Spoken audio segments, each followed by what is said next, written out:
Hello guys, mag-i-install tayo ng LED pin light to. Ito yung sa mga nandito kasi ako sa banyo. Ito yung ikakabit ko, 3 watts lang. Ayan. Sa mga kwarto, 6 watts yung kinabit ko. Dito kasi maliit lang naman to banyo. 3 watts lang na full white. Bali, guys, kailangan ito, sukatan mo lang to. Para ito yung ibubutas mo dun sa ceiling. Ayan. Meron na ako ditong pattern. Ayan. Ayan. Oh. Pero hindi ko to ginagamit. Pag may mga parte lang na kailangan to, ito yung ginagamit ko. Ang ginagamit ko talaga is ito. Ayan. Panoorin nyo guys kung paano ko to gawin. Tara, let's go. Kailangan lang natin pala ng ng pliers, cutter, lapis, metro at saka electrical tape. Yun ang mga kailangan natin gamitin. So guys, tingnan nyo. Ito guys, kasi nasukatan ko na to. Kailangan lang nakasintro. Nakasintro pa ganito, nakasintro pa ganito. Tapos, ito gagawin ko. Ito nakapati ito. Ang gagawin ko lang dito, is gaganito ko lang to. Tapos, ibubuhit lang natin ang pag-ganito.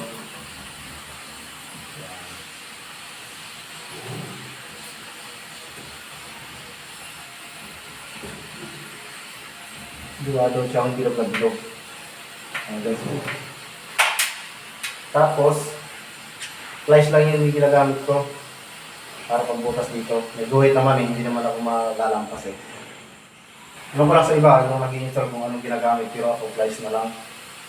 Siguro yung iba, baka grinder o kanya-kanya naman discard yan guys eh.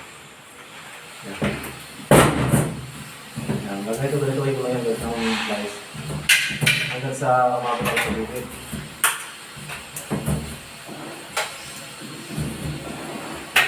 Ganito lang yung mga marapit sa kakabit ng pin light. Pag hardiplex yung pin. Pero kung Gibson board naman, lagarin bakal o lagarin yung kahoy. Ginagamit ko kasi malambot naman yung Gibson. Ito hardiplex. Hindi mo kaya lagarin ito. Na-slice ko lang siya hanggang sa umabot ako sa ginulit ko na bilog.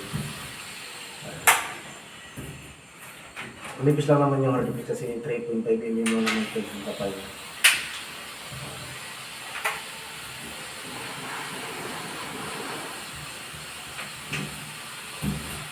Isa lang to sa mga pamamara ako kung paano magalit ng pin light.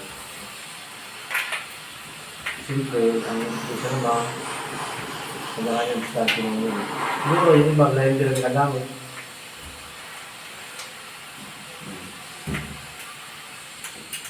So, sa akin, pliers na lang. Madali lang din naman siya. Tapos, pitinisin ko lang ito ng bleach natin.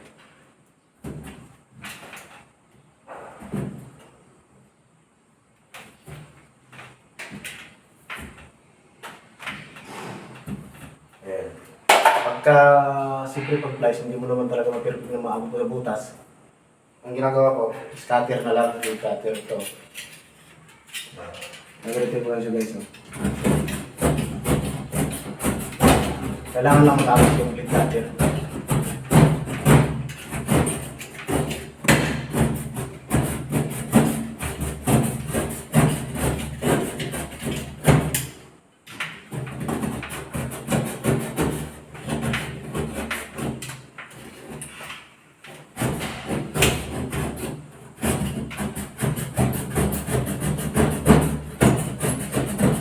Guys, naputasan ko na siya, ay kakapit na natin yung pin light na LED full white 3 watts.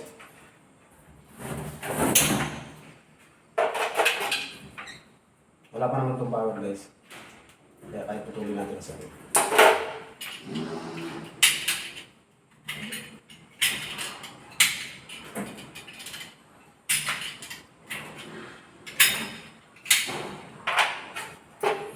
Kailangan lang kasi nito guys, kung nagkapit ka nito, kailangan hindi magkabaliktad. Kailangan yung neutral, kailangan alam mo rin. Kasi kung nagkabaliktad kasi guys, ang nangyayari, kahit naka-off yung switch, Eh, lalo na pag mga LED, parang may liwanag pa rin yung ilaw.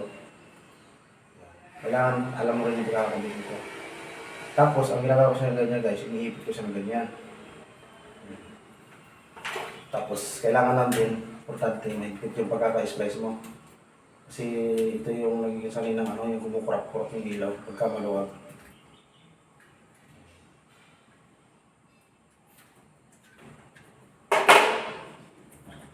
Guys, itong video ko na to hindi para to sa mga magaling na. Para to lang to sa mga baguhan. Kaya ako naman, hindi ko naman sinasabing magaling na ako. Sakto lang, kaya-kaya lang. Kasi alam mo naman yung mga galing. Pagdating sa mga ganito, daming sinasabi. Kailangan din mahigpit ka mag-tape.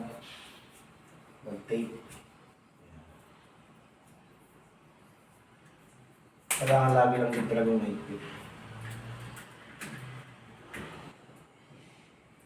Mahigpit ang pagkaka-splice, mahigpit ang pagkaka-tape.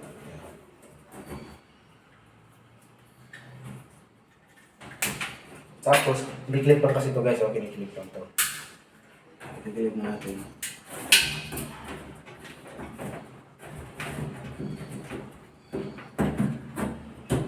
O, diba?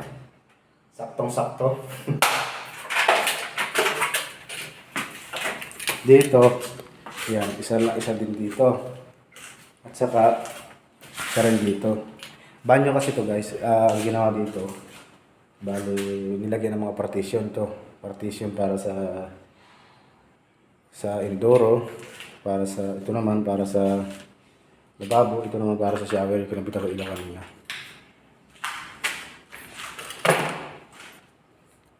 Ayan guys, oh, yan. Yan naman mga kinabit ko na yan. Mga ano yan, mga 6 watts yan. Yan. Ayun yung isa. Ayun yung isa. At ito na yung isa. Ito naman guys, ceiling fan yan. Yan lang guys ang ating video ngayon. Sana sa mga baguhan dyan nakatulong yung aking idea. Hindi to para sa magaling ha, para sa mga baguhan. Thank you.